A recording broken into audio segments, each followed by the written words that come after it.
pendidikan di Jepang dan Indonesia. Pertama, etika dan kedisiplinan. Sistem pendidikan yang paling mencolok antara Indonesia dan Jepang adalah dari segi kedisiplinan. Selain itu, etika juga menjadi salah satu hal yang semakin diperkuat dalam sistem pendidikan Jepang. Sedangkan di Indonesia, kedisiplinan sangatlah kurang dan sangat sulit sekali untuk diterapkan. Bahkan dalam hal etika pun Indonesia sedang mengalami kemerosotan. Terbukti dengan banyaknya kasus guru yang dijebloskan ke penjara atau dipukuli orang tua murid gara-gara menegur muridnya. Kedua, kemampuan belajar siswa. Dalam hal kemampuan belajar siswa, di Indonesia guru lebih memiliki kecenderungan melihat pada faktor individu pada muridnya. Sedangkan di Jepang, sehebat dan sepintar apapun siswa, jika ia tidak mampu bekerja sama dengan temannya, maka guru bisa saja tidak meluruskannya. Ketiga, mata pelajaran sekolah.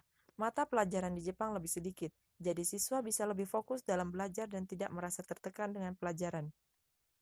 Sedangkan di Indonesia, seperti yang kita ketahui, banyaknya mata pelajaran terkadang membuat murid merasa tertekan, stres, dan bosan, apalagi jika banyaknya pekerjaan rumah yang harus dikerjakan. 4. Penekanan pada siswa. Murid-murid di Jepang diajarkan untuk bisa berpikir kritis dalam kegiatan belajar mengajar, sedangkan para siswa di Indonesia mulai dari tingkat SD sampai tingkat atas selalu dihadapkan pada hafalan. Kelima, jam sekolah. Jam sekolah di Jepang dimulai pada pukul 9 pagi dan berakhir pada pukul 4 sore, sedangkan di Indonesia umumnya pada pukul 7 pagi sampai pukul 1 siang. Saat ada siswa yang terlambat di Jepang, maka akan disuruh untuk membuat surat perjanjian tidak akan mengulanginya lagi. Jika mengulanginya lagi, maka akan diberikan sanksi skorsing. Sedangkan di Indonesia sangatlah berbeda. Siswa cukup meminta surat izin masuk dan menerima sedikit hukuman. Setelah itu ia diizinkan masuk keesokan harinya. Jika keesokan harinya melakukan pelanggaran lagi, prosedurnya tetap seperti itu sehingga terlihat kurang adanya ketegasan. Yang keenam, transportasi. Siswa di Jepang mulai dari sekolah dasar hingga tingkat atas dilarang keras menggunakan kendaraan bermotor, baik roda 2 ataupun roda 4 ke sekolah. Mereka biasa menggunakan transportasi umum seperti kereta dan bus, sepeda atau bahkan banyak yang jalan kaki.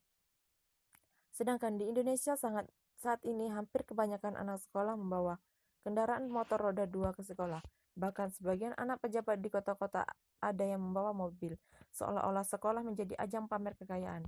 Hal ini sangatlah miris. Bahkan kendaraan para siswa ini menyumbangkan kemacetan terutama pada saat berangkat dan pulang sekolah. Di sini bisa kita ketahui mengapa negara Jepang bisa maju. Selain pemerintah memiliki andil besar dalam sistem pendidikan, juga dari kesadaran masyarakat dan didikan dari orang tua mereka yang begitu melekat.